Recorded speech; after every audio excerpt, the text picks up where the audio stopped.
एक बहुत ही कठिन रात है काइल प्रैट के लिए। काइल एक अमेरिकन एयरक्राफ्ट इंजीनियर है जिसकी हाल ही में बर्लिन में अपने पति की मौत हो गई। अब उसे अपने पति के शव को लेकर यूएस वापस जाना है अपने 4 साल की बेटी जूलिया के साथ उसी फ्लाइट में। उसके दिल में बहुत बेचैनी है, बहुत घबराहट। इस दर्द को कम करने के लिए काइल अपने डॉक्टर द्वारा दिए गए एंग्जाइटी के पिल्स लेती है। अगली सुबह बाहर बर्फ गिर रही है। एक टैक्सी उनका इंतजार कर रही है जो उन्हें एयरपोर्ट ले जाएगी। एयरपोर्ट पहुंचने के बाद अचानक काइल की नजर घूमती है। जूलिया कहीं दिख नहीं रही। उसका दिल जोर जोर से धड़कने लगता है। वो इधर उधर देखती है, कपल्स, एडल्ट्स, लेकिन कोई भी बच्चा उसके जैसा नहीं। वो फिर से पलटती है और वहां जूलिया एक सन्ड्री स्टैंड के पास खड़ी है। गुस्से से कांपती हुई आवाज में काइल कहती है, मेरी इजाजत के बिना इधर उधर मत घूमा करो। अब काइल और जूलिया उस प्लेन में चढ़ने वाली हैं जिसे काइल ने खुद डिजाइन करने में मदद की थी। वे सबसे पहले केबिन में एंटर करती हैं। जूलिया अपनी विंडो से बाहर देखती है, फिर वो अपनी सांस से शीशा धुंधला करती है और अपनी उंगली से उस भां पर एक छोटा सा दिल बनाती है,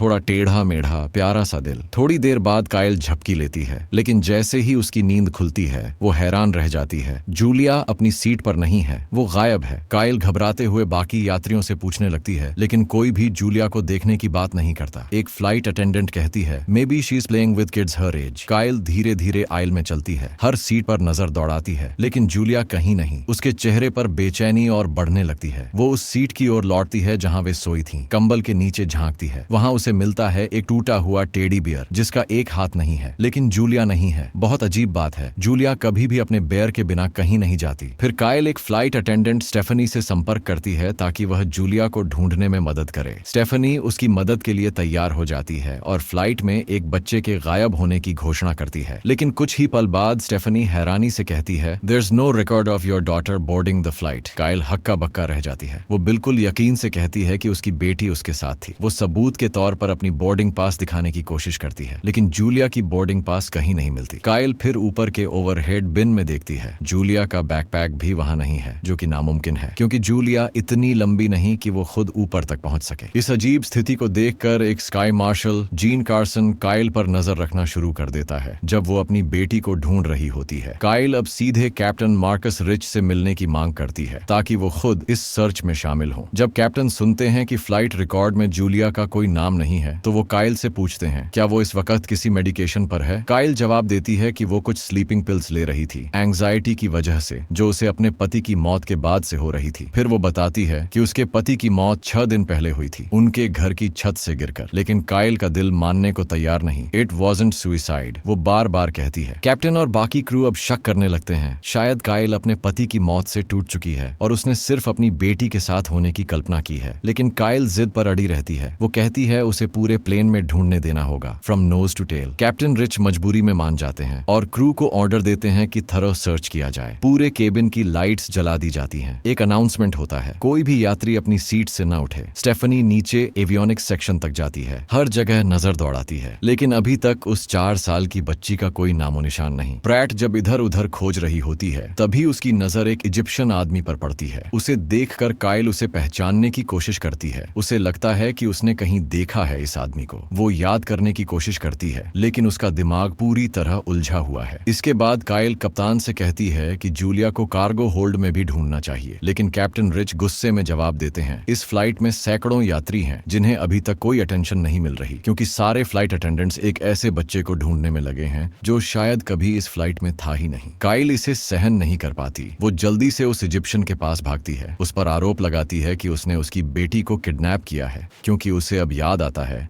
कि उसने उसे पिछली रात उसकी बेटी के कमरे को घूरते हुए देखा था। आदमी को ये आरोप सुनकर बहुत गुस्सा आता है। फिर वो अपने सीट का प्रूफ और उस होटल का पता दिखाता है जहां वो रहता था, जो काइल के अपार्टमेंट से बहुत दूर है। फिर वहां हंगामा हो जाता है। काइल उस आदमी से सच कबूल करवाने के लिए जोर लगाती है। दोनों के बीच झगड़ा हो जाता है। कार्सन, जो उसकी हरकतों से तंग आ चुका है, कहता है उसके पति की मौत अब समझ आती है। कुछ घंटे इस औरत के साथ बिताकर तो कोई भी कूदने को तैयार हो जाएगा। कुछ ही देर बाद कैप्टन मार्कस को बर्लिन के हॉस्पिटल से एक वायर मिलता है। उसमें लिखा होता है कि जूलिया अपने पिता के साथ छत से गिरी थी और अंदरूनी चोटों से उसकी भी मौत हो गई थी। अब पूरी क्रू को लगता है कि काइल पूरी तरह डिल्यूजनल हो चुकी है, लेकिन काइल गुस्से में इस बात को ठुकरा देती है। उसे पूरा यकीन है कि जूलिया जिंदा है और इसी प्लेन में है। कार्सन अब मानने लगता है कि काइल एक खतरा बन चुकी है, इतनी बड़ी कहानी बना रही है, इसलिए वो उसे हैंडकफ कर देता है और उसकी सीट पर बांध देता है। थोड़ी देर बाद एक थेरेपिस्ट लीसा काइल के पास आती है और उसे समझाने की कोशिश करती है। लीसा की बातों से काइल खुद पर शक करने लगती है। क्या वो सच में पागल हो गई है? धीरे धीरे वो अपनी बेटी की मौत को स्वीकार करने लगती है, लेकिन तभी उसकी नजर उस विंडो पर जाती है जहां जूलिया ने पहले एक हार्ट बनाया था। वो दिल अभी भी वहीं है, धुंधले शीशे पर साफ दिखाई दे रहा है। अब काइल को यकीन होने लगता है कि कुछ न कुछ बहुत अजीब हो रहा है। वो थेरेपिस्ट को मनाती है कि उसे बाथरूम जाना है, लेकिन बाथरूम जाने के बजाय काइल ऊपर वाले कंपार्टमेंट में चढ़ जाती है। वहां से वो प्लेन के इलेक्ट्रॉनिक्स को सैबोटाज कर देती है। ऑक्सीजन मास्क नीचे गिरने लगते हैं और लाइट्स बंद हो जाती हैं। पूरा प्लेन पैनिक में आ जाता है। यात्री और क्रू सब घबरा जाते हैं, लेकिन कार्सन को समझ में आ जाता है कि इसके पीछे काइल का ही हाथ है। उस हंगामे का फायदा उठाकर काइल एक डम वेटर के जरिए नीचे फ्रेट डेक तक पहुंचती है। वहां उसे अपने पति का कास्केट दिखता है। उसे शक होता है कि शायद जूलिया वहीं छुपी है। वो धीरे से डेविड का ताबूत खोलती है, लेकिन अंदर सिर्फ उसके पति की डेड बॉडी होती है। जूलिया कहीं नहीं होती। कार्सन उसे ढूंढ निकालता है, फिर दोबारा उसे हैंडकफ कर देता है और वापस लेकर आता है। वो अनाउंस करता है कि फ्लाइट को इमरजेंसी स्टॉप ओवर के लिए गूज बे एयरपोर्ट ले जाया जा रहा है, जहां काइल को कस्टडी में लिया जाएगा। जब कार्सन उसे सीट तक ले जा रहा होता है, तभी एक यात्री ताली बजाना शुरू करता है। फिर धीरे धीरे तालियों की आवाज पूरे डेक में फैल जाती है। कुछ लोग उसे घूर कर देख रहे होते हैं, उनमें वो इजिप्शियन आदमी भी शामिल है। काइल पीछे वाली पंक्ति तक पहुंचती है, वहां जाकर चुपचाप बैठ जाती है। काइल कार्सन से एक आखिरी बार विनती करती है, उसे लैंडिंग के बाद प्लेन को ढूंढने देना होगा। कार्सन थोड़ी देर सोचता है, फिर कहता है कि वो कैप्टन से बात करेगा, लेकिन कैप्टन से बात करने के बजाय कार्सन चुपचाप नीचे फ्रेट डेक में चला जाता है। वहां वो डेविड के कास्केट से 2 एक्सप्लोजिव्स और एक डेटोनेटर निकालता है, जो उसने पहले से वहां छुपा रखा था। फिर वो एवियोनिक्स सेक्शन में जाकर उन एक्सप्लोजिव्स को एक प्लेटफॉर्म के पास लगाता है, और वहीं पर जूलिया भी होती है, जो इस वक्त सो रही होती है। यहीं से सच्चाई सामने आती है। कार्सन ही इस पूरे प्लान का मास्टरमाइंड था। कार्सन और स्टेफनी ने मिलकर प्लेन को हाईजैक करने की साजिश रची थी, $50 मिलियन